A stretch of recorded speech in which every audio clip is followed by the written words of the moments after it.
It's a spooky Halloween edition of ECW, and I tell you what, watching ECW as of late has been pretty scary. The show has been doing the toilet, but hopefully we get something better tonight because we're celebrating in Long Island, New York. And no, we're not celebrating Zack Ryder, we're celebrating Halloween. Yes, we are, guys, and it's just a Jimmy Wang Yang and down and now. It's just a Jimmy Wang Yang. But Taz points out correctly that he's not wearing a Halloween costume. This is just a redneck Asian. And was that a bit racist for Taz? What's racist about it? Absolutely bugger all. I like Jimmy Wang Yang though. Could Jimmy Wang Yang not be pushed to the moon? Doesn't really matter what I think though, because Elijah Burke... Oh, it does, because it is cool. I mean, the guy's, it's an Asian guy with the cold wash jeans on and the wife beater and the country music. He's dressed like Carl Johnson. He is, the Asian version. Ah, shit, sweet. No. Ah, shit, Henry Lynn. Oh, you bastard. But you know what? I just don't really see where it's going. Right, well, Toby, let's not see where it's... What's Elijah Burke doing? I don't see where he's going either. It's my time, yeah, my time. Are you time for my close-up, baby? It's time for the release fucking papers, son, because nothing's happening for you. Elijah Burke, anytime he's in a big match against someone half decent, he loses, and then all the other time he's just taking on... This guy lost to Tommy Dreamer not that long back. Keep that in mind. What, it's Tommy Dreamer? Down. Maybe he's been reincarnated as Jimmy Wang Yang. I thought Jimmy Wang Yang was going to win tonight, but it didn't happen. Elijah Burke picked up the victory. Jimmy Wang Yang shoulder tackle misses into the post. Elijah experience 1, 2, 3. Then we got a backstage segment with Nuncio, Little Guido as Dracula. He took some stupid kids around trick-or-treating. They met various ECW superstars. They were getting candy. He walked into a room. The boogeyman was there. He ran away. I guess. You know what? This was awful. CM Punk dishing out fucking candy. CM Punk dishes out candy. Nuncio says, "What are you dressed as?" He's like, "I'm dressed as the ECW World Champion." So what, you're dressed like that every time you hold the belt, Punk? Bit pish. Oh, I'm straight edge, you can't have fun. And then he asked Nuncio what he's dressed as if he couldn't tell, and it was clearly Dracula. Look, I get it, right? They went for comedy here, but it didn't really work. No, it didn't. And the fact Nunzio's more scared than the kids of the boogeyman. The kids fucking no soul the boogeyman. I know, a bit pish, isn't it? And Nunzio's running away, and he's sitting there whipping worms into their bowls. And the worms were coming out his nose as well, which was a bit weird. Yeah, my sinuses are bad enough without worms in them. We then got Tommy Dreamer coming out for an Extreme Rules match, dressed as a big fat fucking Paul Heyman. I like this. I said, where was Tommy Dreamer? He's putting on his makeup. He's putting on his fat suit. Even though he didn't really need a fat suit. I like this. He beat up Nuncio, who was Dracula here. We had pumpkin pies, other Halloween ornamented foreign objects. We had Tommy Dreamer coming out with a big, massive fucking inflatable phone, which obviously is, paying homage to Paul Heyman back in the day when I'm sure he had every wrestler on speed dial trying to get them to come and work for ECW. For peanuts. Big, massive fucking brick of a telephone.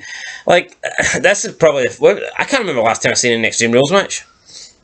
Yeah, and it was just a bit weird, wasn't it? But this wasn't really it.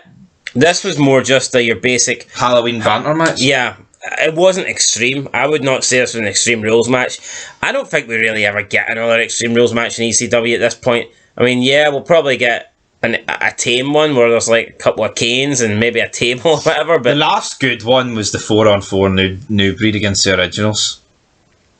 It was, but even then, that was more like a hardcore match, wasn't it? Yeah, like the last one was 2-on-2. Yeah. Dreamer and Sandman against Test and Mike Knox, I think. I wonder why they didn't keep that going. That match was good. No, I wonder why they tried to get... I mean, you could say it's McMahon, but what the fuck did McMahon have to lose? Just say to Paul Heyman, right, you can have control of this show. Yeah, give him a year. If he does well, then he's doing well, keep it going. And if it's shit, then McMahon can take over and be like, right, your way is not working, we're going to do things my way. I don't really understand why they had to change ECW up, because I think the first 6 months of ECW was pretty good. Yeah, it's just they're just going to constantly butt heads though. Like if Heyman wants to book, they wanted the Van Damme as champion and Big Show come in. I mean, I know you could say, well, Van Damme, he did the whole drug thing, but then even having DX appear, Batista, Taker, Flair, it's not ECW, is it? No. Even though it was all good. Ric Flair against the Big Show, blood everywhere. You know, we get promised we're getting Kurt Angle, Wrestling Machine, ECW champion, unbeatable, fucks off to TNA. So it's kind of doomed after a while, but you know, I mean, it was alright for what it was. I mean, this match was alright for what it was, but it wasn't great. It was cool seeing Tommy Dreamer though dressed as Paul Heyman. We then seen John Morrison defeat The Miz in a number one contenders match. Then, in a non-ECW World title match, CM Punk defeated James Curtis, aka KC James. Morrison was on commentary and attacked Glad Punk to clear that up. after the KC James, hi him. That guy, remember him? I mean, 5 matches tonight. Why? I don't really know, but... And then we got the Monsters Mash Battle Royal. And you could argue that these 4 guys are big fucking dudes, so it's a spectacle in its own right. But, I mean, why not just include weapons here as well? I mean... Yeah. Like, did it need to be over the top rope? And I get it, oh, these are 4 big guys. I would have preferred elimination. Just pinfall. Yeah. Weapons. And why is Big Daddy Fee going first? He's the only ECW guy in, right? I don't know what the other 3's been booked like, but I'm willing to bet that Mark Henry, Kane, and Khali are not at the strongest points of their careers. Easily. So Big Daddy Fee, is this Big Daddy Fee character? I would say is. Yeah, he's been destroying people. And here he is, get eliminated. Although you could argue it was over the top rope, so nobody got beat, therefore you don't really lose credibility. I don't understand your logic with this. Table matches, battle royals. If you lose a match, you lose a fucking match. No, you don't. So everybody who's in the Royal Rumble then loses credibility? So listen. No, everybody in the Royal Rumble loses credibility. So you're fucking over 29 people then in the Royal Depends Rumble? on the elimination. Big Daddy Fee went first. See, is there not went first?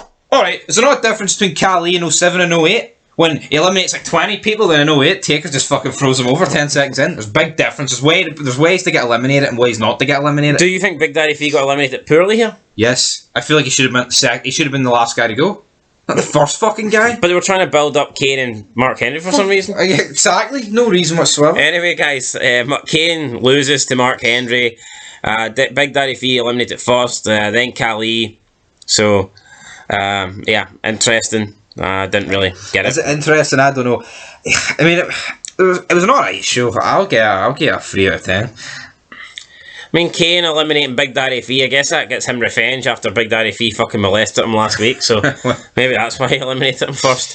It was all right. You know, it was a fun throwaway. Well, I wouldn't say it was fun, but it was a throwaway Halloween show. So, I mean, you're giving it a 3. I'll give it you know what?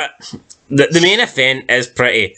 I'm not going to say it's iconic, because that's a word that you overuse, and it pisses me the fuck off. I remember watching it. I would say... I remember watching this 16 years ago. I would say it is iconic. I would say it's a very memorable match. There you go. That's all I'm going to say. Iconic. Piss off. No, come on. Iconic's like fucking... The Icon versus Icon. Hogan versus Michaels.